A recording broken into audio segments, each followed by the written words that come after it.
it really, and assess and analyze exactly what happened on the ground with messaging, with organization, and again, the role the president played or didn't play, since you have the White House available to you, to make that win a possibility, and does that translate in the fall?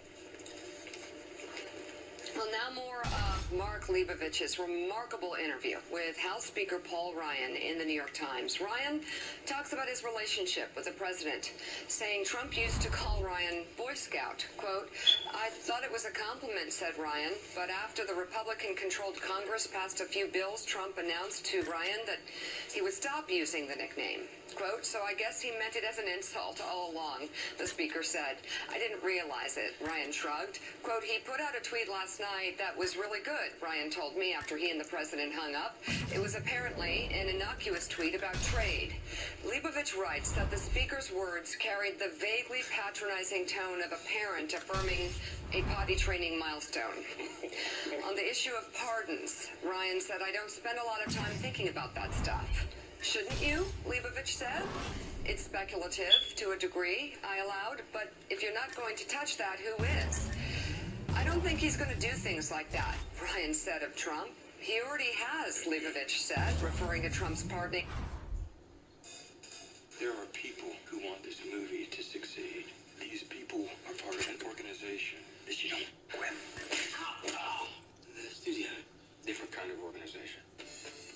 Our informant, film producer Rick Moorweather. Who are those other guys? Miles Daly and Louis Darnell. The filmmakers. Kubrick and Coppola. I'm excited about the movie. Hope it lives up to the hype. I just hope it's as good as the other English period dramas you like. When I first got to LA, I wanted to get closer to my kid, and I wanted to make a movie. If we don't sell this weekend, we may never sell. It's sink or swim for us. When do I get my gut? He took a 1, and you turned it into a solid 5. Out of 10.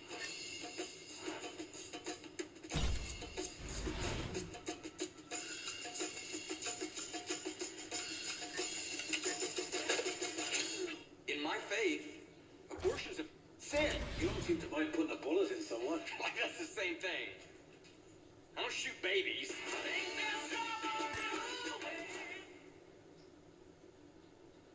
Of law-breaking allies like Joe Arpaio and Dinesh D'Souza. "No, I'm talking about firing and things like that," Ryan said. And on the political environment, to Ryan's mind, tribalism and identity politics are twin scourges that contributed to the environment that exists today. Donald Trump didn't give us all this. Trump is showing us what it looks like. Yeah, Yeah. What? Is he going to own anything or take on anything, or is he just going to leave as badly as he is there right now? I don't get it. What's happened to him? I don't get it either. A lot of people that have known Paul for a very long time. He's a good guy. Yeah, he's I've always believed, personally, Willie, Paul's a great guy. I've always liked Paul. I don't think, though, I've ever been as surprised and I guess confused at the reaction of somebody who has been seen as a conservative warrior like Paul Ryan through his entire career. Never been surprised at somebody that in the time when he has the ability to stand up and right the ship of state as the third ranking constitutional officer in America, that time and again he has backed up. He's hidden. He said, "Oh, I haven't seen this," or "I heard this story," or "Oh, I haven't heard about that story," I haven't looked into this outrage or that outrage." And we're not talking about policy issues. We're talking about racist statements, unconstitutional statements. Third in line? I mean, from the, you're going to close your ears? Again, I actually, as you can tell, I don't have words to adequately express myself about how a guy has behaved when America's needed him to stand up and speak out. Not start a civil war, but just adhere to the basic tenets of Madisonian democracy. He has not done it. He has not defended constitutional norms. And at the times when he has, it's almost reluctantly, when he's pushed into a corner and he finally says, okay, yeah, he shouldn't have said that, he shouldn't have tweeted that, tariffs are bad. But he is, Noah Rothman, as you know, he has built a career, Paul Ryan has, of being a serious conservative, committed to debts, deficits, tax reform, a fiscal conservative. I'm not sure. Hey, what's up, Sniper? He was ready for the challenge that what's going on? On a personal level would present, because clearly he hasn't stepped up and confronted him in ways that most people would have hoped he would. Yeah, I sympathize with the speaker. Joe said his obligation is to not start a civil war, and to attack the president, or even to criticize him forcefully, would be to invite the president igniting that civil war himself. On Twitter, going to Twitter, and the speaker's position is not that solid. Anybody in a leadership position in Congress in an institution with that low approval rating is not on solid footing. And I sympathize with him for this point. He spent 6 to 8 years in the Obama era, 2010 through 2016, building a conservative coalition, the most conservative coalition in Congress, I think, in at least my lifetime and possibly ever. And then Donald Trump runs for the presidency in an explicitly anti-conservative message. He runs for the presidency in the primary and says, I like the individual mandate in Obamacare. He runs and says, we're not touching Social Security. And he wins. And he wins a mandate. And so we have a conservative coalition in Congress and a pretty anti-conservative president. And there's very little that you can do there that won't risk stepping on a landmine, that won't risk blowing up this coalition. And as a leader, his responsibility is to keep the troops in line.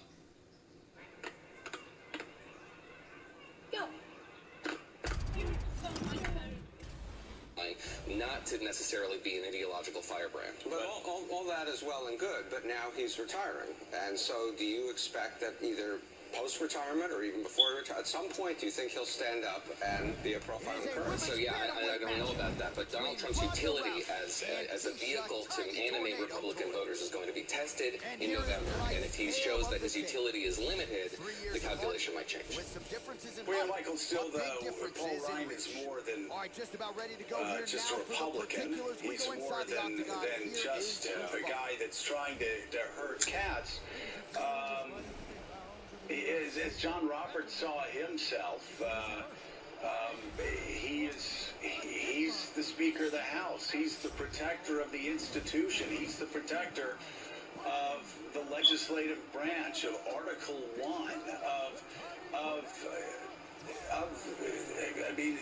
the Republican legacy. Are we the party of Abraham Lincoln? Or are we the party of David Duke? There is no doubt publicly that Donald Trump's voice has clearly stated in 2018 that he wants the Republican Party to be closer to David Duke than Abraham Lincoln. It seems to me Paul Ryan has more of a responsibility than just staying in power as Speaker of the House. He has a responsibility to the institution he represents, to the party he represents, and to the country he serves. And that's not me being Pollyannish. And he should be smart enough, he should be skillful enough as a politician to do two things at the same time.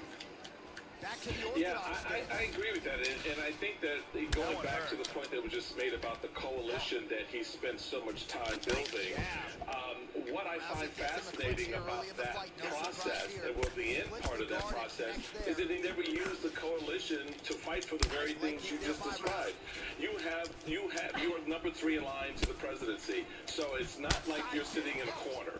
You are a player on the field, and as a player who has pieces that can be moved on that field, he never really figured out how to use that leverage effectively. He didn't have to create a civil war with the president. Yeah, we know the president's going to go off in a tweet, but you have this coalition of like-minded soldiers who've been out there fighting for this moment, where those big policy issues can be put into practice, and they capitulated. They gave in to a tweet. They didn't stand up for the Constitution. They gave in to, a sly word by the president or fear of a very narrow base, and didn't push back. And I find that fascinating, that with all that building of coalitions and policy, you didn't use it as a soft hammer to push back and redefine the relationship with the White House. I do find it amazing that members of Congress that have voting cards walk around in fear perpetually of a negative tweet. Tom, let's end with you. We've all talked about the House. The House is much easier to game out. Democrats need 23, 24, 25, however many seats it is. And it looks like they're probably going to get that if last night is any indication. The Senate, though, much tougher to sort of game out. What's that looking like as we move towards Labor Day? That's a great question, Joe, and I think not enough attention has been paid to the Senate. Look, the Democrats right now are looking decent in the Senate. They've got a small lead in Nevada. They've got, McCaskill's doing okay in Missouri. You've got Heitkamp doing okay in North Dakota. Very nice time sweep, and now she's in half guard. Painful process. But you can skip all that and sell your house to open doors instead of putting it on the market. Selling dates, not months. Do it all online. Get your free offer in 48 hours at opendoor.com. Tries to pass, but cannot. Big body punch. Excellent movement on the ground. And we've got Joe Donnelly in Indiana. We don't have an average for him yet. We don't have a lot of polling data, but we will soon. And I think that's if Joe Donnelly is doing well in Indiana, you're looking at a situation where Democrats could be gaining a seat or two in the Senate, and potentially, it's going to be creeping closer to a point where they might be able to take the Senate as well. And that's a huge story that currently really hasn't been covered. The one bright spot for Republicans right now is in your home state where Rick Scott is leading Bill Nelson. Now, it's hard to see if Democrats are going to do as well as they seem to be doing in some of these other states that Rick Scott's going to pull one out in Florida. But that's right now what Republicans are sort of hanging their hat on. Boy, Tom, isn't Florida a remarkable state? It's a state that most thought Hillary Clinton would be winning because it was diverse, getting more diverse by the day. And yet, it's actually a state that's sort of become a little, from a totally purple swing state. Tim Russert saying back in 2000, Florida, to a state that's moved from red to purple back to red. I was with the Democratic strategist on election night, Jeff. From looking at early precinct returns, we got this is a lock. This is it's a no-brainer. It's done. To wait a minute, hold on a second. Let me see what's going on. To oh my God, what just happened? It was a state that the Democrats thought they had in the bag, and it is surprising. And you've got this influx of folks from Puerto Rico. The Democrats are trying to register in the Orlando I-4 corridor area. How's that going to play in the Senate race? It's a fascinating place to watch, and I think that race is going to be close. It's going to be expensive. It's going to be high profile, and it's going to be part of the mix, certainly, in terms of whether Democrats are able to take control of the Senate or not in November. All right, Tom Bevan, thank you very much. And still ahead on Morning Joe, we'll speak live with one of those two Ohio candidates we've been talking about. Democrat Danny O'Connor joins us in just a few minutes. But first, Paul Manafort is staring down a potential prison sentence if convicted on a litany of charges. The government's star witness, Rick Gates, returned to the stand. This morning marks day 7 of the trial of former Trump campaign chairman Paul Manafort. Evidence and testimony from Rick Gates yesterday appears to confirm exclusive reporting from NBC News earlier this year that the special counsel's team was investigating whether Manafort promised the CEOs of Federal Savings Bank, Stephen Koch, a job in the White House in return for $16 million in home loans. Yesterday, the jury was shown emails Manafort sent Gates asking for a series of favors, including requesting Koch be considered for Secretary of the Army, but did not get a job in the administration. However, Manafort did manage to launch Koch into Trump's orbit as a financial advisor on the campaign. The prosecutors say it was part of a quid pro quo agreement for those loans. When Manafort's attorney questioned Gates about whether any other members of the special counsel's team had asked about his time on the Trump campaign, prosecutors objected. Lawyers were called to the bench. The court then went into recess, and the topic never came up again. Gates also testified that he had embezzled from Manafort as part of an extramarital affair nearly 10 years ago, kept an apartment in London, flew first class, and stayed in luxury hotels. Joining us now, former U.S. Attorney and an MSNBC contributor, Barbara McQuaid, who's been in the courtroom during Paul Manafort's trial. Barbara, good morning. Good to see you. What was your headline walking out of the courtroom yesterday? I think my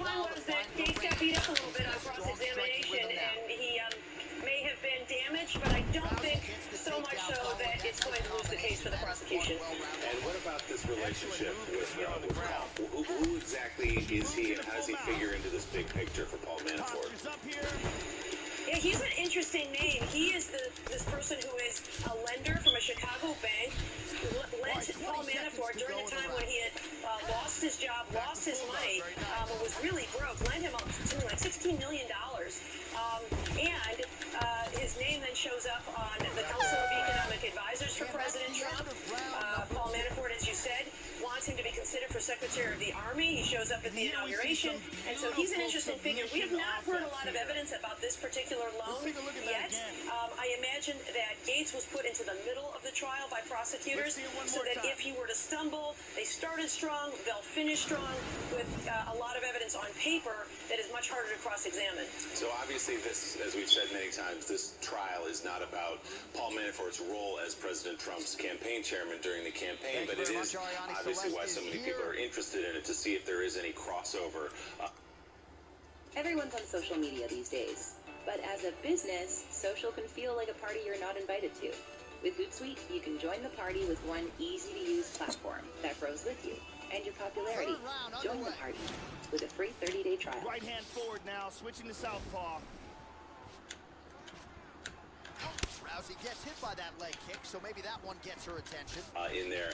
What did you make of the judge yesterday sort of snapping on and calling the attorneys to the bench and shutting down conversation about that part of Paul Manafort's career?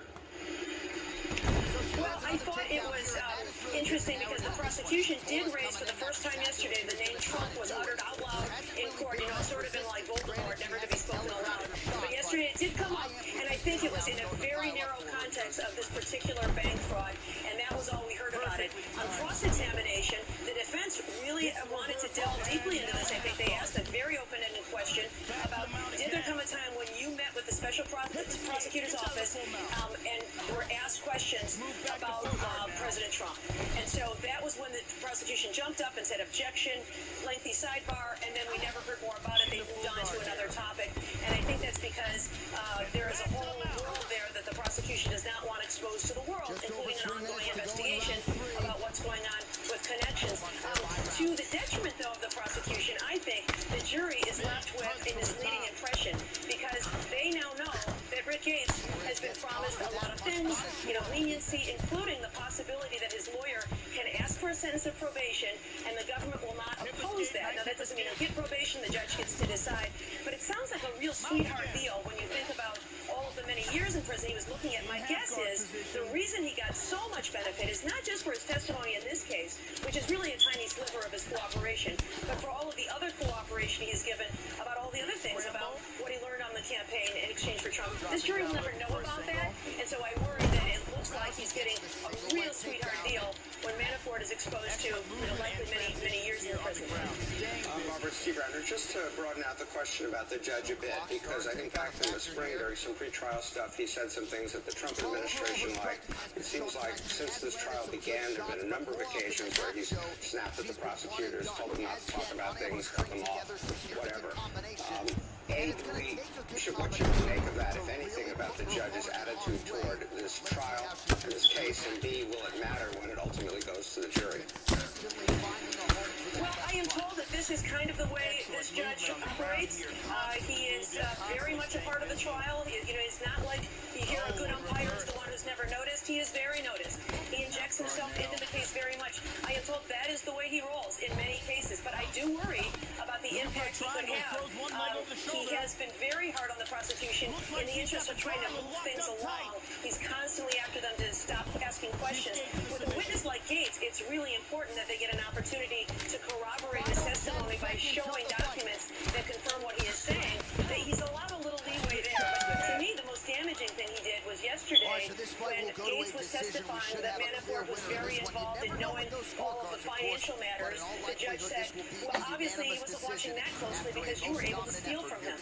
A gratuitous comment, and this is a person who the jury sees as the authority figure, an independent judge, and an expert on the law. To say that has to have some influence on them, so I'm really worried about that statement. The official decision is now in. Yeah, Barbara, now we're over for commentary. So briefly on that point, I think it was yesterday that we learned that Konstantin Klimnik, who is a Ukrainian-Russian businessman who was alleged by the Mueller probe to have active ties to Russian intelligence up to and including in 2016, that Gates testified that Manafort directed him to report overseas income as loans in order to lower taxable income, and some of that income came from Mr. Klimnik. What do we make of that, and do you have any idea whether that registered with the judge or the jury?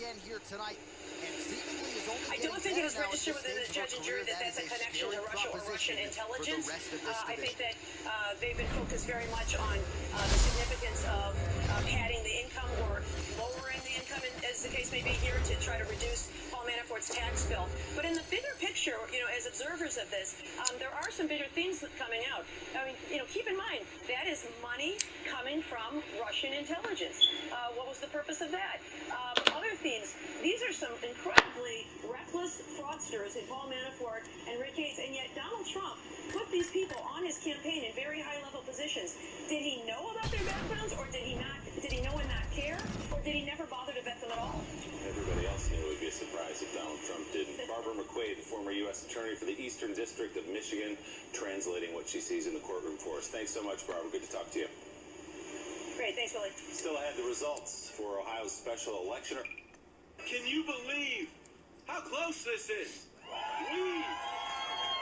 We are in a tie ball game.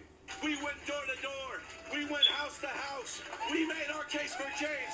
We're going to make that case tomorrow. We're not stopping now. Tomorrow we rest, and then we keep fighting through to November. Let's go out there. Let's get it done. Let's change this country. Joining us now, the Democratic candidate in Ohio's 12th district, which NBC News says is too close to call, Danny O'Connor. And Danny, the president, the Republican Party in Ohio, and your opponents are calling you the loser this morning. To that, you say what? I say that, we're excited to continue to have this conversation with voters each day about why we need folks who are going to go to Washington and fight for working people. And this race is too close to call. The margin is 1,700 votes. We have 8,000 votes yet to be counted. And we have an election in November. The fight continues. And, we're going to be out there campaigning today. We're not resting because people are counting on us to get it done for them. Hey, Danny, Joe Scrubber here. How strange is it that you, in effect, have to run a marathon all for the glory of running a sprint for a full term? It's got to be kind of unsettling for you, but also kind of confusing for voters. You know what? It's awesome, I think. I mean, it gives me opportunity to have more conversations with folks about the direction that they want to see our country going. And when people sit around the kitchen table at night, they're worried about how they're going to pay their mortgage, how they're going to, afford to retire, how they're going to afford these rising costs of health insurance. And these are things that are worth fighting for. To be able to go out and have this conversation like we have been and will continue to do is really just an honor and a privilege. Sir, you did better than any Democrats done in Ohio 12, and my gosh, well, I guess in your lifetime. But the question is, let's say you come up short 500 to 1,000 votes. The question is, where do you find those votes? What's your message to some of those rural counties that, like so many rural counties across America, feel like Donald Trump is a lot more interested in their best interest than Nancy Pelosi and the Democratic Party that you represent? Yeah, the good thing, Joe, is that we have 3 months to talk to those folks still. And, the way I campaign and the way we work, we sprint hard across all 7 counties of this district, and I want to represent all 7 counties in Congress. And, we're just going to take every day and try and win every single day, talking to people about the issues that matter to them, because that's how we're going to win this thing in November. And that's why we feel so good right now. All right, here we go. UFC women's bantamweight title is on the line. Whether you support her as speaker, some people have said that you bungled the question the second time it was asked. It seems like you clarified it, but just so we have it on the record, if you become Ohio 12's congressman, when they go around at the beginning of the next session, will you vote for Nancy Pelosi to be your Speaker of the House? No, I won't. And we really need the leadership, because what we've seen in Washington, I think this was demonstrated last night, is that the same old politics aren't working. The desire to fight things out in the partisan nature instead of being pragmatic and finding solutions isn't getting the job done for working families. And I think that's why we're having so much success here, and why we're convincing so many people to, support our new version of leadership, is because people recognize that we need to have change in Washington. They recognize that I'm someone who wants to get the job done for their family. Now she's on her back. So, Danny, I've known Nancy for a long time, and I like her personally, but there aren't a lot of people in Middle America. There aren't a lot of people in Youngstown, Ohio, to Columbus, Ohio, that believe that Democrats have leaders that represent this is a massive cultural disconnect. Who's the type of speaker for the Democratic Party that you would like to see in there for the Democrats that would better represent rural counties across your district? Honestly, Joe, I don't have anyone in mind. I have to see who's running. I just want to be a part of the conversation because I know when I'm not talking to them, whether it's on their doorstep, in their coffee shops, in their homes, they're worried about the country. They're worried about folks like my opponent who wants to cut Social Security and Medicare and retirement age. Serious issues that families are facing, and people just don't ask me about the inside game in Washington because it's not what keeps people up at night. It's kitchen table issues. Danny, guys in New York, I'm sure you saw the President of the United States declaring victory after he came out and endorsed Alderson. I heard that you were going to sit on CNN for 16 hours, but I thought even you were not that stupid. Well, no, you were wrong. They shouldn't be saying things like it takes a coward to go out and say bird. It takes someone who is Where's the wall? Gavin, I'm going to build a wall. You people have made history.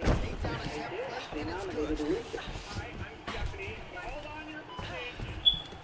30 seconds now to go in round one. That's a sweet ball. You just said 9 million. That's a clean left hand. I'm now going to eat chicken soup and blood. In half guard now. Right there for the for 10 seconds to go. The horn sounds for the end of round one. You guys are ruining. We need to clean up aisle everybody.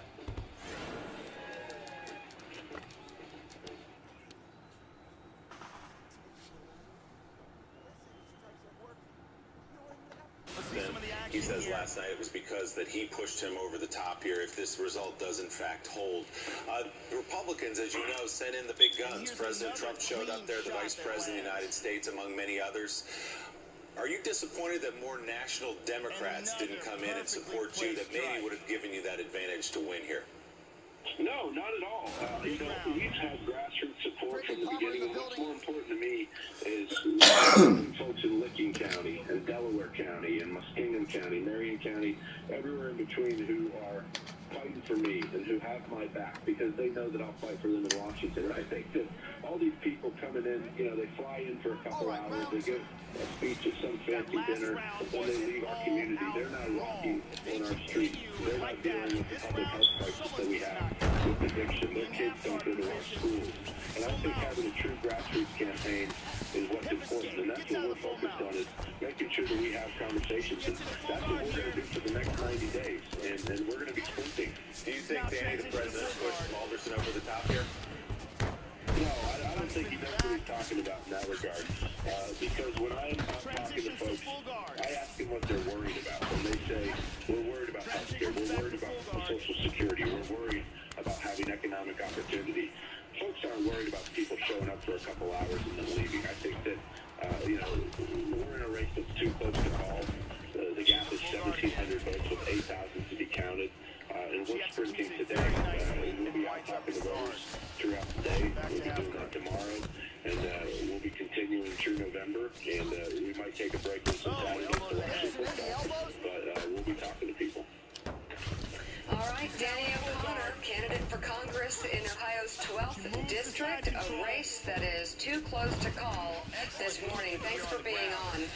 Susan Page, looking at these numbers, this could go either way. What do you think will put one or the other candidate over the edge in this district? Of course, what's remarkable is that it's so close. in a district that Donald Trump won by 11 points. One thing I noticed was that there was a Green Party candidate in this race who got more than 1,000 votes, not quite the margin between the two major party candidates, but close. And I wonder if that could end up making a difference, and whether that is a little bit of a red flag for Democrats, that there's all this energy among the most liberal voters in their party, and that you need to keep them in the fold if you're going to win competitive districts like this one. You bitch-ass motherfucker, man. It's interesting listening to that. The question becomes, so you won't have the big guns coming in on the Republican side this fall because they can't be there in all the other races.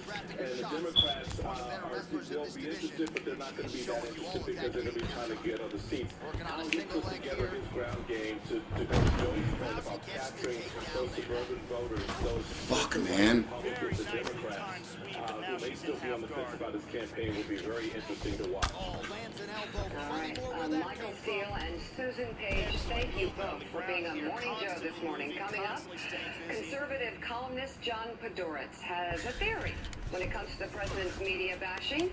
We'll ask him about that ahead on Morning Joe.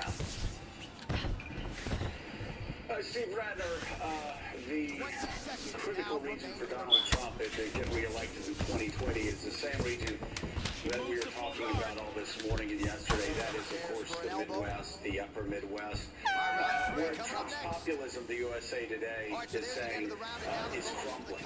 A lot of that has to do with the tax cuts. Only 37% of Americans in recent polls said they supported the tax cuts. Should Republican candidates run on those tax cuts going into the fall? Well, I think the facts around the tax cuts are not good for Republicans. 84% of the benefits from the tax cuts went to either business or individuals making over $75,000 a year. The average middle-class American got something like a $900 tax cut, half of which has already been eaten away by higher gasoline prices. Real wages, after you adjust for inflation, are flat in the last several months, and they've gone up less under Trump than they did under Obama. So I do think that the tax cut economic message is a really tough message for a Republican to run on. You know, Noah, it's one thing to be running on tax cuts in a primary. If I were a Republican this year, I'd be running on the tax cuts in the primary. Quite different into the general election, let's say, in more blue-collar districts, even places like Ohio 12. Should Republicans run on those tax cuts in the general election? Well, I think they should for two reasons. It's pretty much the only...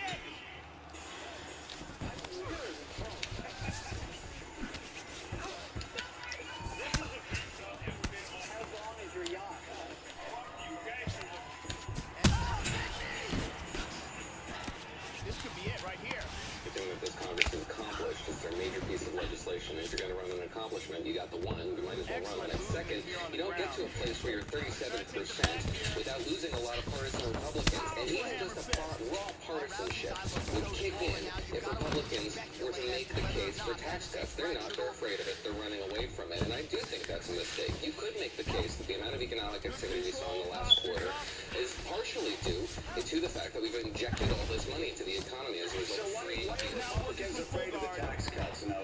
Because they're at 37% approval rating, but I think this is kind of a self-fulfilling prophecy. At a certain point, it is self-generating as approval rating, and you're not making the case that predicate. It's not, it may be somewhat self-generating, but it's also the facts. The facts are that 84% of the benefits go to wealthy Americans, and the American public has figured that out. And in addition to that, they have busted the budget, which is an issue near and dear to Joe's heart, my heart, and probably a lot of other people. And in addition to that, this 4.1% GDP number, which Noah correctly points out, does result a bit from the tax cuts, is a one-quarter phenomenon, and every projection by anybody shows growth going back down to 2%. Get on there, man.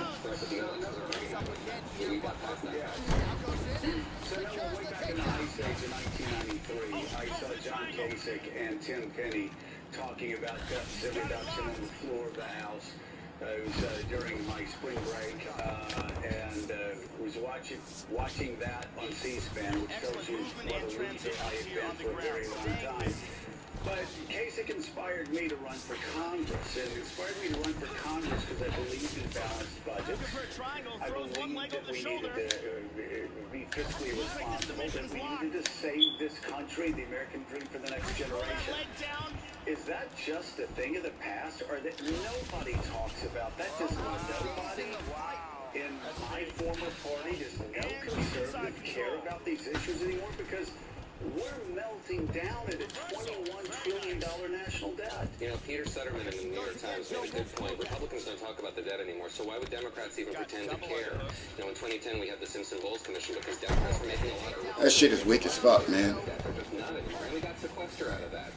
So, you know, if you're going to talk about the debt and the deficit, you can move the ball ahead, but no one's talking about it. Still ahead, we just heard from Ohio congressional candidate Danny O'Connor, who hopes to help his party take back the House this fall. We'll break down the balance of power on Capitol Hill and just how much momentum the Democrats really have 8 days out. Plus, Twitter says it's up to journalists to counter the conspiracy theories being pushed by the likes of Alex Jones on social media.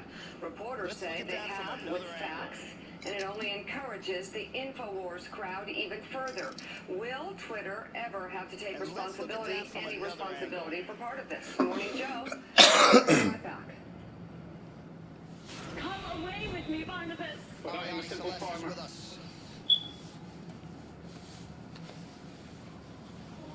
Do you ever wonder why you wake up with that pinch in your neck, an ache in your shoulder, or that pain in your back? Is your hot, squishy mattress trying to smother you with a warm hug of death? Maybe your mattress is trying to kill you. You'll spend almost 1/3 of your life in bed. So with that, we have arrived at the 4th round. The championship rounds are here, and now we're Dead back with you, right, Joe. See what these fighters are made of. Your mattress is starting a slow march towards your inevitable demise. I'm trying to sleep here. Oh, not on that mattress, you're not. It's stealing your sleep and robbing your dreams. Statistics show that if you're sleeping for less than 6 hours a night, your mortality rate increases by 50%. And that's from almost any cause. Heart attacks, car accidents, and death. Wait, what? Maybe not fair, but almost every other cause. So if you're not sleeping well, your mattress is killing you some. The 3 biggest fees are temperature, pressure, and clothes. Call them unholy tree. Oh, well played there. That's what the folks at Layla have created. The Layla Bake. The world's first memory foam mattress. She's almost moving into the strike. She hasn't changed up her tempo. Healthier night. Keep her head on that Are you center ready line. for the best See if she sleep can of make your the life? proper Try adjustments. Layla for the cool, sleep sleep. Now to full guard. Wait, this is one of those internet commercials. Excellent movement on the ground here. Constantly moving, constantly staying busy. She moves to half guard. When you lay down on Layla's copper-infused memory foam, it conducts heat away from the body, helping you to regulate your sleep temperature. You see, copper is what makes Layla so cool. Excellent movement here on the ground. Cool. Because copper is one of the most conductive materials on Earth. She secures double underhooks here. Gold, platinum, She pummels out silver, of double but underhooks here. what do you think we are? Bajillionaires? Yeah, right there to get the takedown. Good. Layla has not one, but 2 layers of copper-infused memory. The whole mattress is wrapped with thermal gel-infused cover to keep the coolest layer closest to your skin. You'll sleep cooler than you've ever slept. She moves into full mount. That's how you put copper in life. Hip escape, nice hip escape. You see, copper and copper alloys kill bacteria, viruses, molds, look at this. spores, even fungi. Hey, I'm a fun guy. It looks like she's got that armbar locked in tight. Every night when you go to bed, your body sweats. Sure. Very nicely Stop done. your discarded materials, microscopic organisms. So basically the grossest thing ever. You already know. Now she's in half That's guard. why you never see a mattress on the side of the road and think, hey, free mattress. Excellent No, posture. you think, that's disgusting. Rousey gets touched by the elbow there, Joe. Copper kills more microbes than any other material, other than silver. But again, what are we? The billionaires? Yeah, I don't think that's a word Excellent either. movement and transition here on the ground. A Staying Layla busy. Screen mattress costs only Takedown $8. attempt late in the round, and she gets it. For a few dollars, they'll even ship it to Canada or Tries to Portugal. pass, but can't. And since we know that some people are firm sleepers and some people are soft She's now sleepers, back to half Layla guard. offers one firm supportive side and one soft supper. Oh, in reverse. We call it Sounds for the end of round 4. some soft or firm, you've got 2 chances to find your right firmness, and both sides are infused with copper and covered with that sweet thermo gel. But what if I don't love it? All these people And love that's it. what started everything off, that beautiful jab. And here's another punch that sneaks through. Over the next 3 months, I'm going to do everything I can to keep America great again. Punch. So that when we come back here in November, get ready, we got to come back here in November.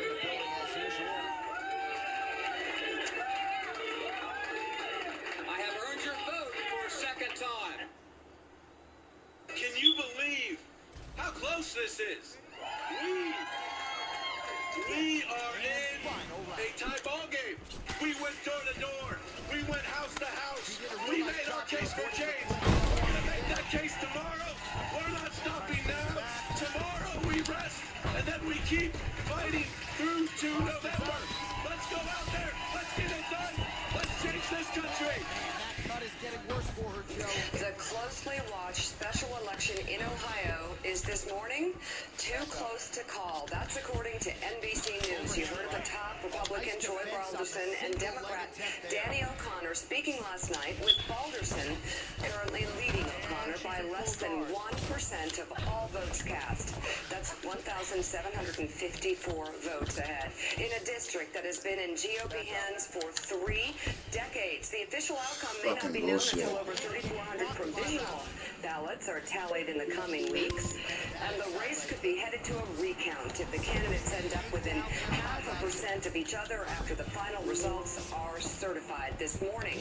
Troy Balderson is claiming victory, but Danny O'Connor has not conceded, and regardless of the outcome, we're going to see a rematch between these two come November when they compete for her term in Congress. Welcome to Morning Joe. It is Wednesday, August 8th. With Joe, Willie, and me, we have Associate Editor of Commentary Magazine, Noah Rothman, former Treasury official and Morning Joe economic analyst, Steve Ratner, and national political correspondent for NBC News and MSNBC. Is he still awake? Is he still awake? Steve Kornacki. Joe, the guy's been up all night. I don't know. He's been up all night. These two core candidates have been up not only all night, but been up probably the last 3 weeks. And think about what they're doing. They are fighting tooth and nail. They're giving everything that they have, all for the glory of winning a special election that will seat them in Congress for about a month and a half. And then they have to do it again. And of course, run for a full term in November. But Mika, this race, we don't know who's going to end up winning it. Regardless of who ends up winning it, Republicans certainly know, as well as Democrats, that this is another race where Republicans have underperformed. They underperformed in a district that is deep red. I'll talk to Steve in a second. I think maybe Democrats have won it once since the 1930s. But you see the same thing happening. They're bleeding. Republicans are bleeding so badly right now in suburbs. And you go north of Franklin County to the exurbs. They're basically splitting it, holding their own, but again, losing a ton of votes. This is a party, the Republican Party, that's becoming more and more every day a rural party. Also, the thing I've always loved, and I've talked about it for years on this show, I love what Madison and Hamilton and our founders did when they put down the government that constantly has the system of checks and balances, elections every 2 years, that always have the electorate sort of tugging and pulling. You see a lot of voters out there thinking, a lot of Republicans, a lot of moderates, a lot of independents thinking that Donald Trump has gone too far. So they're pulling back the other way. Yesterday, something remarkable happened in Missouri, a very conservative state, a very pro-Trump state, a very pro-Republican state. You actually had people coming out in a referendum and dealing a blow to the right to work forces who were really buoyed by a Supreme Court decision that actually was seen as a death knell for unions. Well, yesterday, I've got to say, that union win in Missouri, one of the biggest wins they've had in a very long time. And again, you just have to believe, once again, that's the electorate sort of tugging and pulling back. Oh, okay, the Supreme Court's going to take us too far to the right. We're going to pull this country back to the center. Pretty remarkable what we see. And every time Americans go to the voting booth. Well, it's been amazing to watch overnight, and the people are having a chance to speak. But Willie, guys, the president certainly is taking this one in Ohio personally. Well, he's declared victory. He sent out a tweet last night. Of course, we don't have an official call yet here at NBC News, but he's declared victory. He said, when I decided to go to Ohio for Troy Balderson, he was down in early voting 64 to 36. That was not good. After my speech on Saturday night, there was a big turn for the better. Now Troy wins a great victory during a very tough time of the year for voting. He will win big in November. So, Steve Kornacki, let's talk about what happened last night. As Mika referenced, this has been a Republican seat since 1982, consecutively since John Kasich won it. President Trump, less than 2 years ago, won it by 11 points.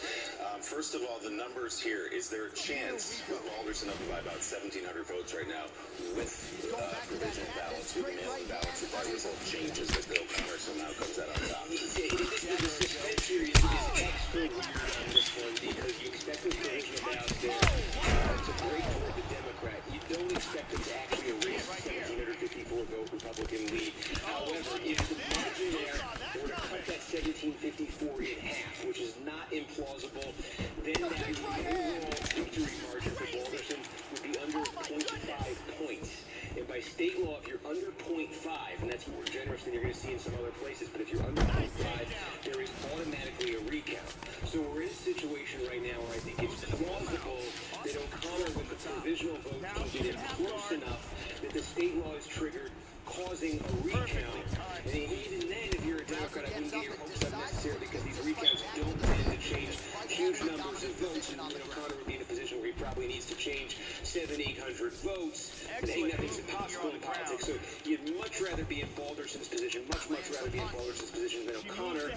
But it's not implausible we are going to go through a recount that could take this thing out into late August. Well, then we're talking late August, early September recount with, as Joe said, then another election between these same two guys 2 months later. However that comes out, if there is a recount, what did we learn about the state of the Republican Party last night? Yeah, I mean, so there were 3 parts of this district, but focus first on that question of the suburbs right in and immediately around Columbus. Northern Franklin County was in more than a third of the district. It puts this in some perspective. The Franklin County part of this district has gone in the span of 6 years. We can attribute this entirely to Donald Trump. And Obama winning it by 3 points in 2020. Hey, what's up, Jay?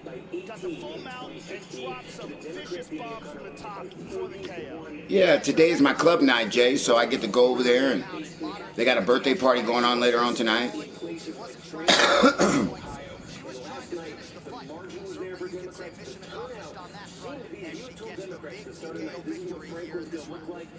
One more time from a different angle, round and pound. What did happen for them last night?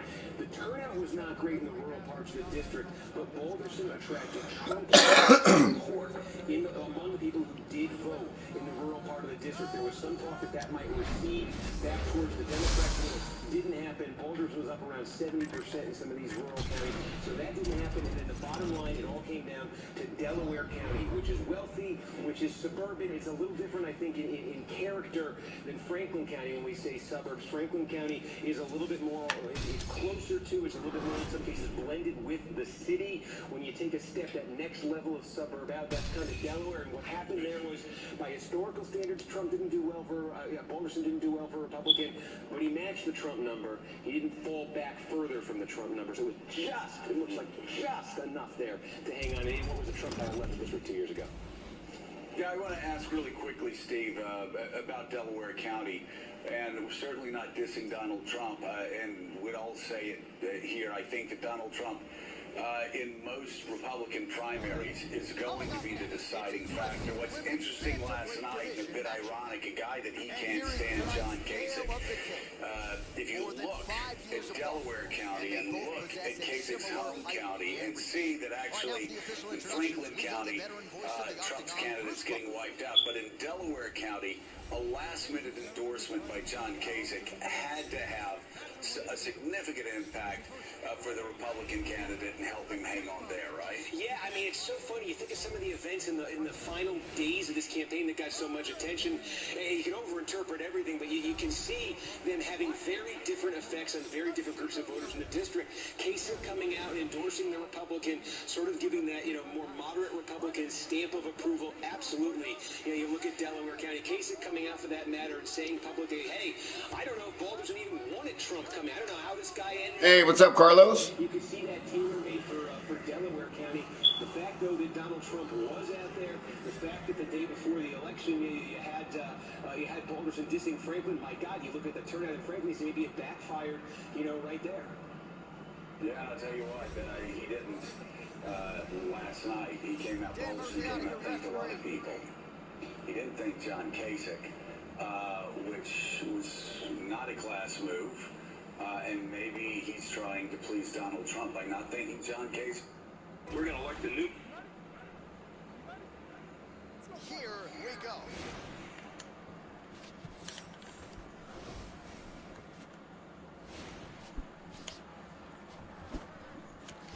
Oh, the roundhouse lands and with style points, Joe. Good combination. Beautiful right hand. Big How good is that left hand, Joe? Big shot.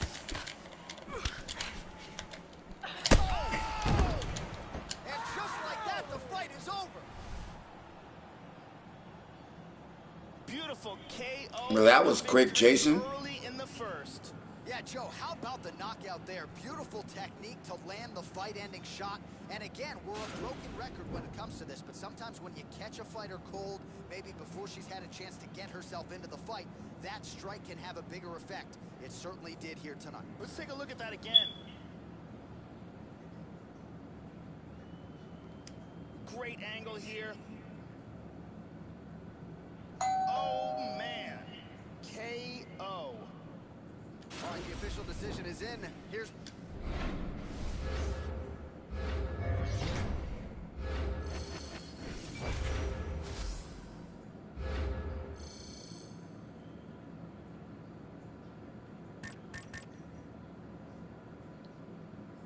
No, that wasn't a TKO. That wasn't a technical knockout. That was a knockout.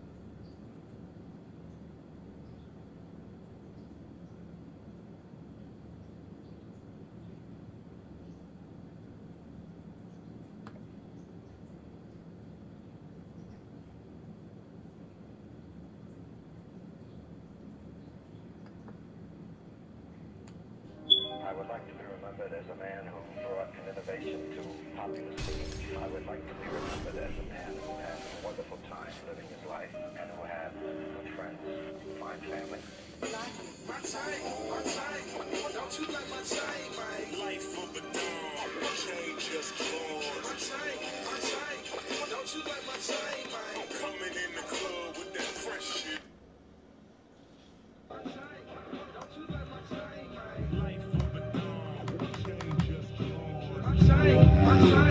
Don't you let my shine, man? Coming in the club with that fresh shit on. Yeah, me and my team used to dream about the future, but now we be rolling everywhere we go, and our cars never showing the moment of flowing. We living it right now. Long way from the ghetto, pull strings like the petal, popping that fine wine. Look at the way my chain shine. Soon as I change my state of mind, from a lazy ass boy to a man that's on his grind. So answer my question, did I even mention the fact that I'm living a life that I wanted? I keep it 100, got cash in abundance, that spills by the 100. I said it and done it, you know that I run it while everyone else say it, then plumb it now. Yeah, you know I run it now. While the whole world wonder how. My chain shine nice, but I am not defined by the money. Not defined by the ice. What defines me? Let me tell you what defines me. Is the heart and the effort I give into every letter in which I write for you. And if you ignorant if motherfuckers do not like it, it's not right for you. Right for you, right for you. No, it's not right for you. Right for you, right for you. Sinatra. My chain, don't you like my chain, man? Life of a dog, chain just wrong. My chain, don't you like my chain, man? Coming in the club with that fresh shit on.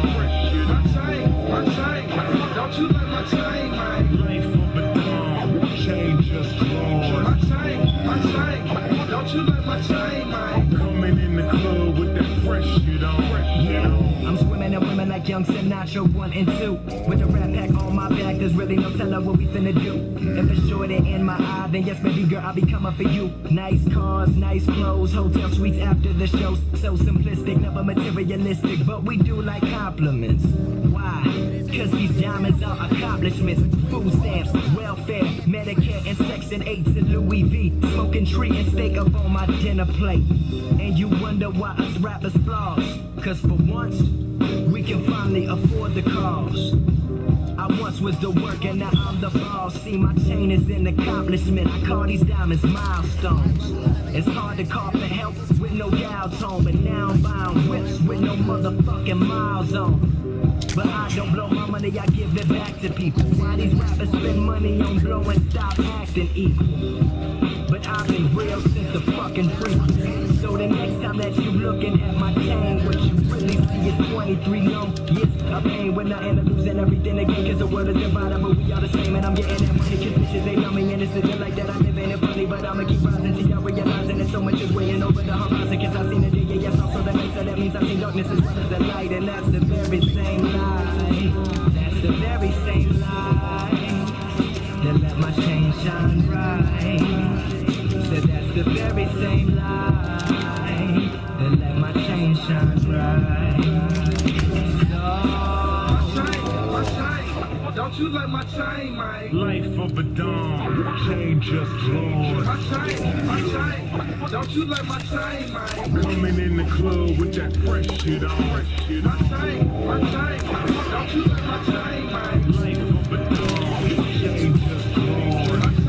My chain, don't you like my chain, man? Coming in the club with that fresh shit on.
She said I ain't seen him laugh in a long time.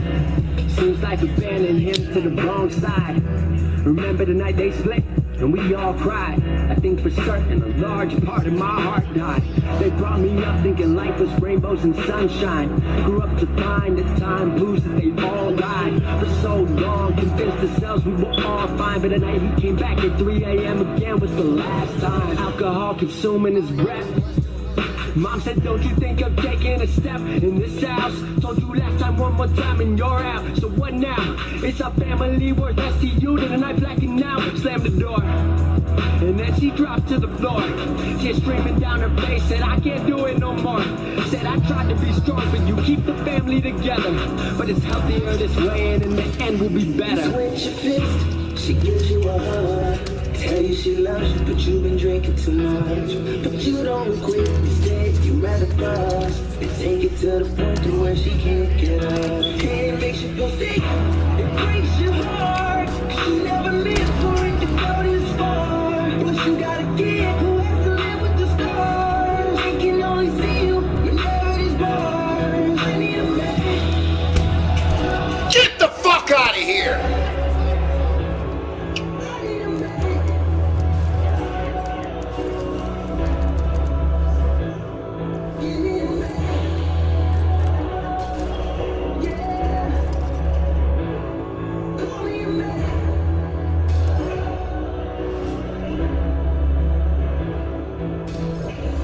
Don't you worry, no, that won't be us. She said I'd like to know that, but there's not much I trust.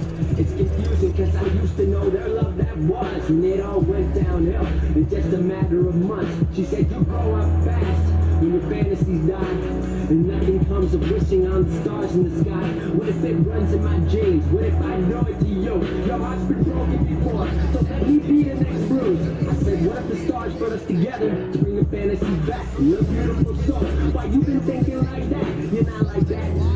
Seen it in many a chats. You're your own damn person. You are not your dad. He made mistakes and you learn from them.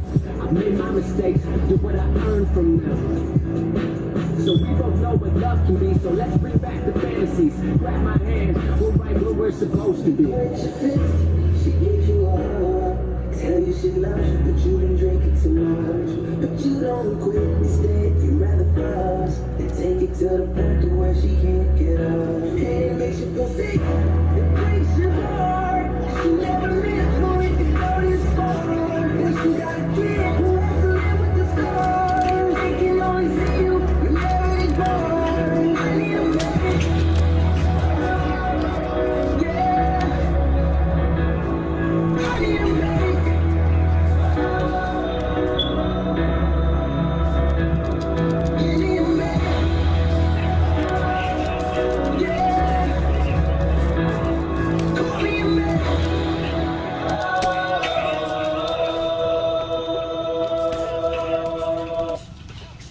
Excellent movement here on the ground. In the half Eagle double G.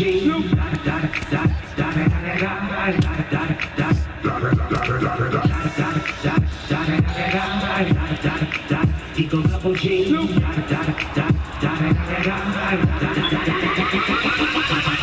By them all, yeah, I'm burning it up. DPGC, you should be turning it up. CBT, LBC, yeah, we hooking back up. And when they bang us in the club, baby, you got to get up. Cause homies, thug homies, yeah, they giving it up. Low life, yo life, boy, we living it up. Taking chances while we dancing in the party for show. Slip my girl a 40-40, she crept in the back door. Chickens looking at me strange, but you know I don't care. Step up in the club, what? Just a swing in my hair. Trick, quick talking, quick walk if you down with the set. Take a bullet with some grip and take the smoke on this jet. Put it down for the father of rap. And if you happen to get cracked, trick, shut your trap. Come back, get back, that's the part of success. If you believe in the S, you be relieving your stress. It's the one and only Eagle double G. You know I'm out with the D-R-E. It's the one and only Eagle double G.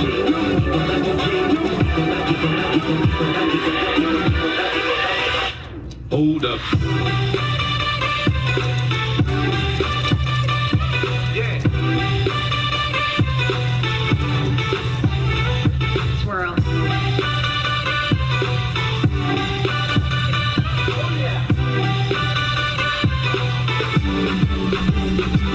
Yes.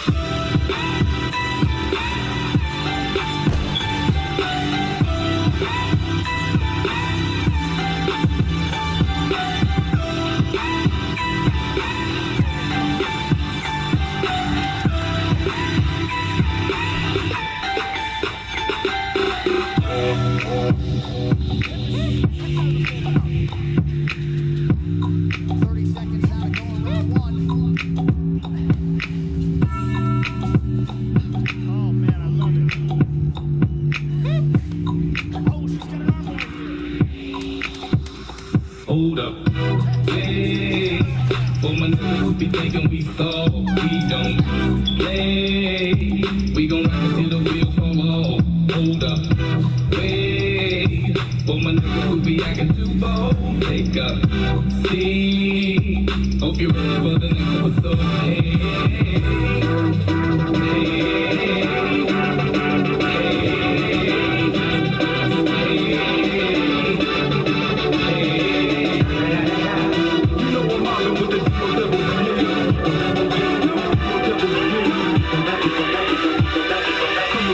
the next episode. That shit was hard right there.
In 7th grade, I knew that this was like my only fucking way. Put my heart into these rhythms, put my soul on that page. All my coaches said that Devin rap is just a silly phase. So I stopped dribbling basketballs and started killing stages. My grades started dropping and I started rolling daily. The marijuana odor was the only thing I knew. Mixed with passion and music, that's truly what has helped me through.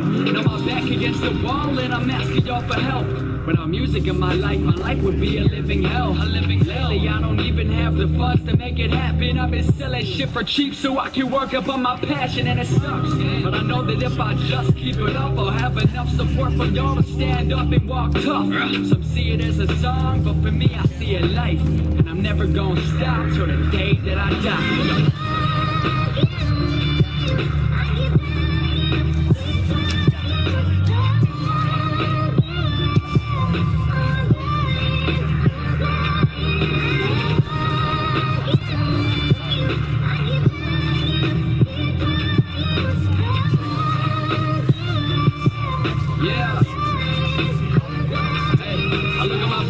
My open scars, lost hopes, my broken heart. I never thought I'd get this far, but now I'm pulling out this card. Broke out of my lost soul, I gained passion and made art. They told me, Derek, you'll never make it. I never listened, I kept on. Low key, I feel confident, cause we popping up with no honors list. People told me no education, these blank stares, but with dedication, I swear to God, we'll be celebrating, be high level, destined for greatness. I ain't never gave a damn about what people saying. I just do this cause I got like nothing else. Put the weight up on my shoulders, truly I can show you hell. But I'm never gonna melt cause you ain't felt what I have felt. And if you did, then you would know that there is truly nothing else. I just try and try again, I'll never stop and don't pretend. Just need a pen, a pencil, pad, whatever I can use to script. And from there I'll show you everything and anything I am. Just take a look, this is me, I don't got no other plan. Listen.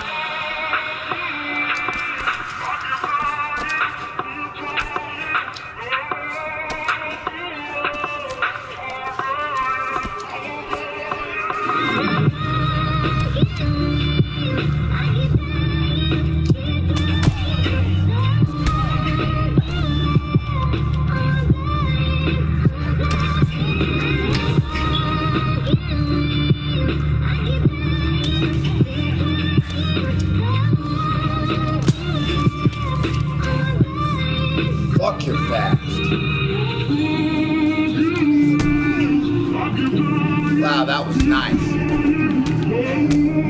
Good fucking players, man. God damn. What's going on, Cruppy? How you doing, bro?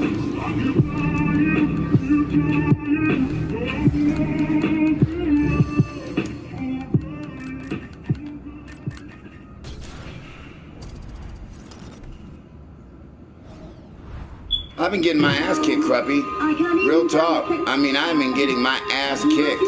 Like, every fight I'm losing. Well, doesn't look like it. It seems like it, though.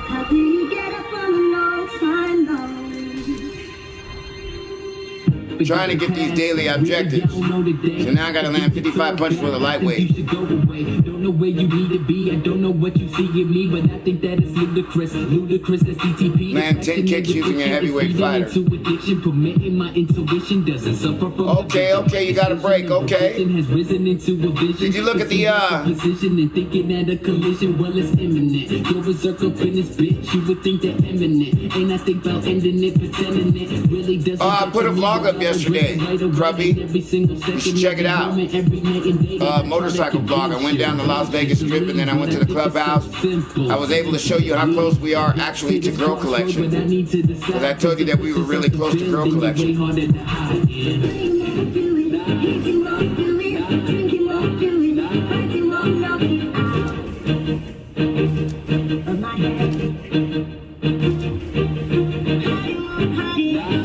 You know, you can advance it to the last 10 minutes of the video and then you can see the clubhouse. But if you watch the video, it has you're the reason that I'm here, you're the reason that I'm gone, you're the reason that I'm right, you're the reason that I'm wrong, you're the reason that I love her, you're the reason that I hate her, you're the reason that I fuck her, you're the reason that I date her. You are everything I want, you are nothing that I need, you're just my fallback, you are nothing guaranteed. You're the reason with no purpose, you're the stone below the surface, you're the calm when I am nervous, you're the change when I feel worthless. You incessantly question me, testing me like you know what's best for me, my destiny, necessity, really not for the rest to see. And if you think it is, well, I think that you're mistaken. You trying to backtrack on every step that I'm making, but if I said it, I meant it. Yeah, I won't let you take control, Kendrick. Yeah, and every time that I find us both arguing, I just wanna go and run away. I'm about to argue in because you won't do it, hating won't do it, drinking won't do it, fighting won't knock it out of my head.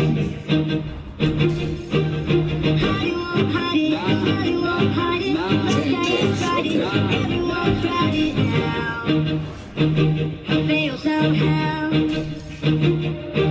So when you gonna let me out? So when you gonna let me out? So when you gonna let me out? So when you gonna let me out?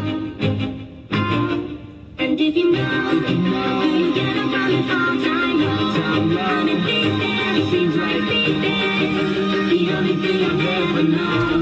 How do you get out if you know, you get up on the phone time, gonna be there, seems like be there. The only thing I've ever known. How do you get out? 'Cause now you wanna do it, now you wanna do it. I just can't get rid of you. You're always there, even when I think you're gone.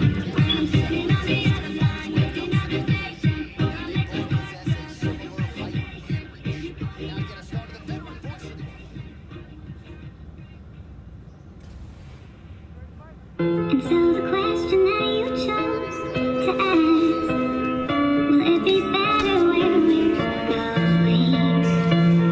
And though the answer I don't know for fact, still my heart is saying, oh yeah. Still just taking it one day at a time. Still don't know what I'm trying to find. Really I don't mind, 'cause I'll be fine. Yeah, I'll be fine. Yeah. No longer focused on yesterday, and I don't care, the rest will say whatever they want, what's left to say, what's left to say.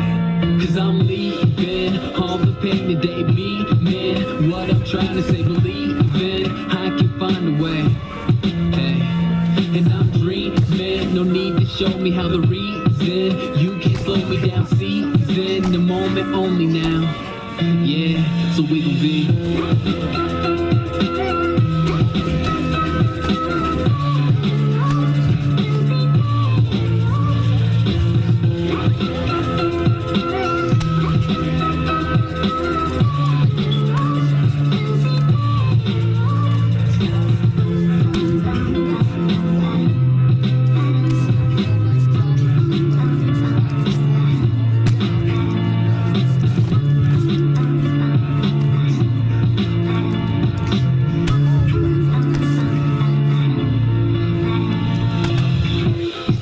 Sure about what I'll be. Still can't believe everything I see. If I'm gonna stay down, well, it's up to me. It's up to me.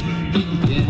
Living in a world overcome with greed. Not what I want, got everything I need. And I'm working hard till the day I succeed. The day I succeed.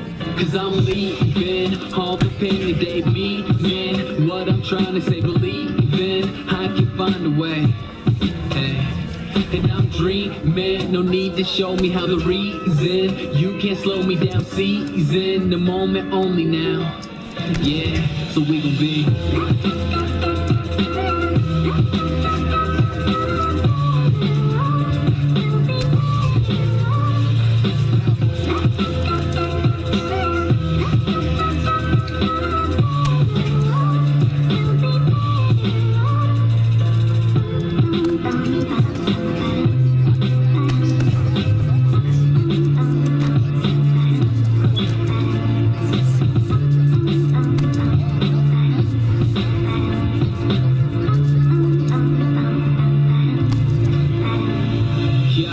The junior always wanna be the senior.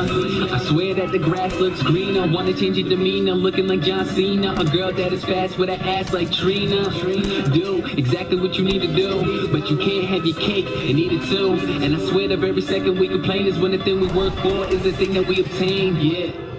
And I don't understand why you always wanna change the pattern. It's not having what you want, it's wanting what you have. I might not pop bottles in a nightclub or blow up the same way as Mike Stud. When life hits me in the face like a right snub. If you how you been, Cruppy, man? I miss you, man. I miss you, Cruppy face.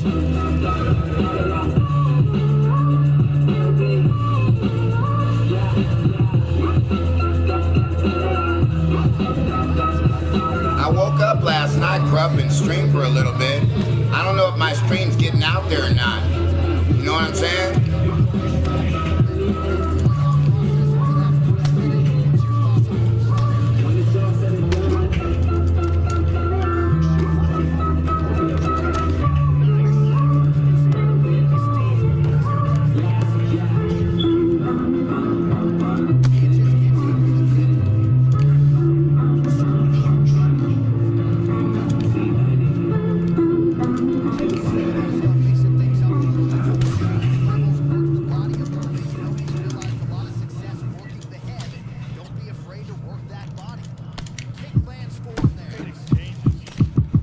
I won't stop, now that I'm ahead of you. I won't stop like I did in See You Red and Blue. Yeah, I did everything they never said to do. And Mr. I don't give a fuck is who you sing your letters to.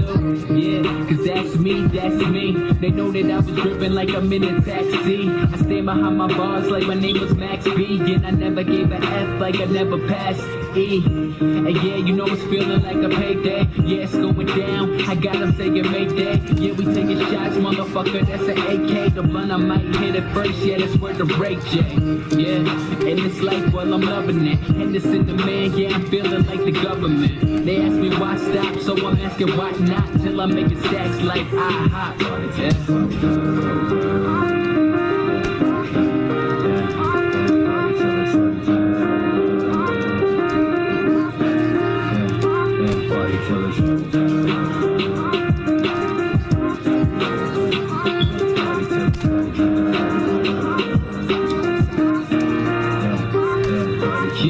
And your obstacle's an obstacle illusion. illusion. I'ma draw attention and you can draw conclusions. Fuck a sketch artist, I promise the next artist goes against me is dumb. I'm thinking he's less smart. It's like, see what I did there? Flows, get your swimwear. Top spot with the dead air, but about the boy we been there. We looking for the way out. Delivery when I take out. No tongue tie when I make out. No acne, bet I'll break out. Yeah, cause I've been feeling like I gotta take a whole enchilada or get out of. Cause Nada doesn't really get a whole lot of product. So when you spot her, she hotter than the devil in Nevada. But it's not the only reason that we want success for. They couldn't see me even if 70 was my test score. I'm in the fast lane while you still mad quest and going pound for pound. Now it's looking like a dab session, bitch. Yeah.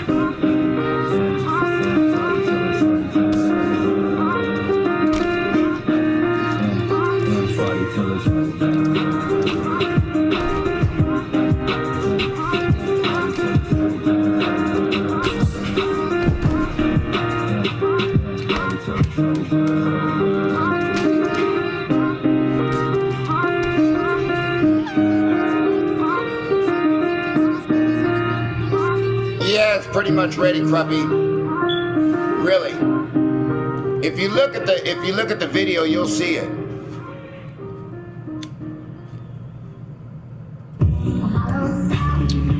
Well, they've done a lot of updates on this game, Cruppy. A lot of updates. I mean, I'm pretty impressed with the game. So it is, it's the best in the biz. Okay. Cause they checking for the kid and they sing, yeah, I'm back, just doing what I do. I'm bored with your games, I suggest you get a clue. Hard work lately, I got you. It's so precise, I expect that I'm all up in their head like lights. I'll never take it back, I ain't taking your advice. And they know what I mean, motherfucker, cause I'm nice enough. Yeah, well, I got what you need, and it might sound conceited, but I would not concede. I ain't fucking with rocks, and I'm way out of your league. I ain't messing with your scrubs, yeah, that's word that I can read enough. So close, motherfucker, I can taste it. Y'all don't see the vision, you should get some LASIK. Feeling so good, you can say I'm on that May shit. It came from the heart, so that's why I had to pace it. Your name scattered on the lips of the young. Now you claim that it's you on the tips of the tongue. And if you're proud of what you had to kill to get your thrill, well, bitch ass motherfucker in this goddamn crucifix, you fucking punk bitch. You can't win unless you're on the fucking ground with this crucifix, huh, bitch? You fucking bitch.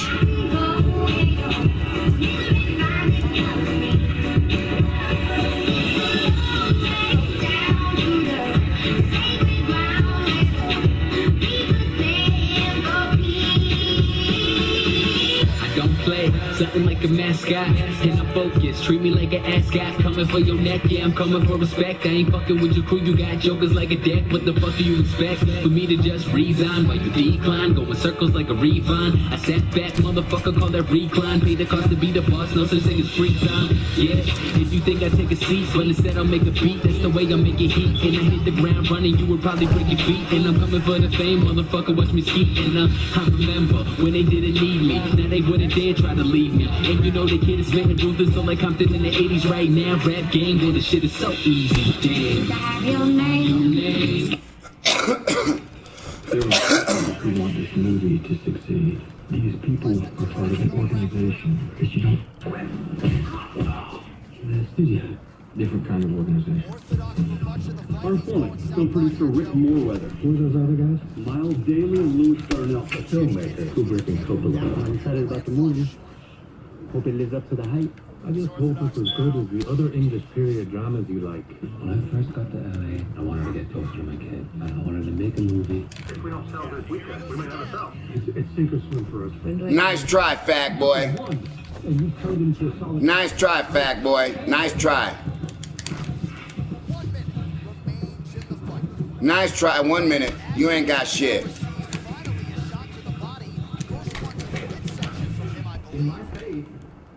You ain't got shit.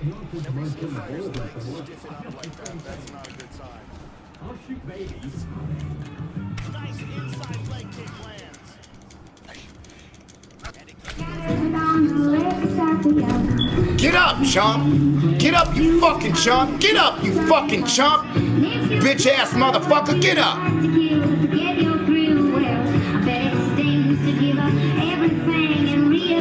Oh, you working 2 jobs, huh, Cruppy? Right?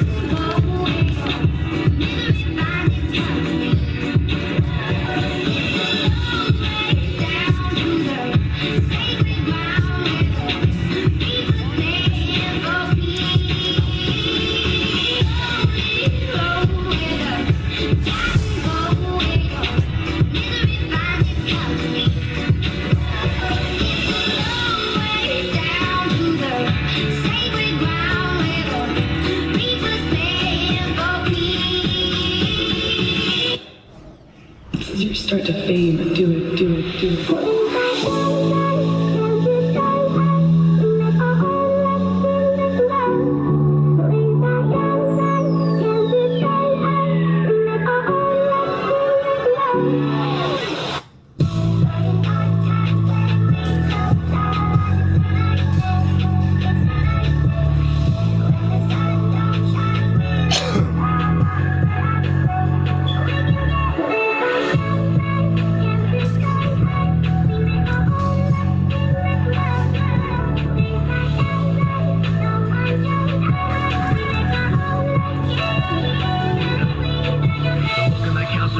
When I told her I wanted to rap, told me to drop it with this nonsense or just watch my grades collapse. So either do it or love it, just say how I'm living. Damn, it's some hard decision. Say goodbye to 9 to 5, been working 5 to 9. I'm driven, reminiscent of the times, writing raps and mathematics. Thought I had it all down, like it's one girl on my mattress, catching feelings. Cause my music and all my music comes from you, but feelings only last a second. I got time for just a few. And she said, you're always working, being it seems to me you don't want this to work.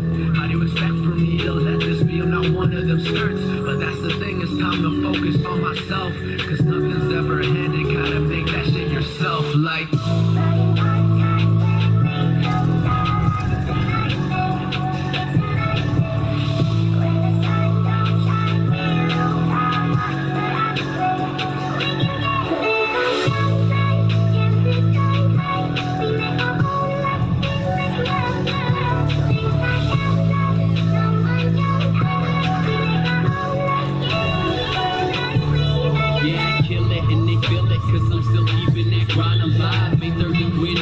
but I still work a 9 to 5, cause nothing's really promised, nigga. I'm just being honest with you. Can't complain, except the change like I got Obama's picture. Had the vision, always knew that I could see far. Almost worked myself to death, I just got that. Man, I'm in the stream right now, Clubby. I'm in the stream. I don't even know if you're in here. I got 1 person on the stream. I'm not even tripping. I'm in this bad boy. And they know that I had to move, but I've been, yeah, we thriving, they surviving, yeah, we driven.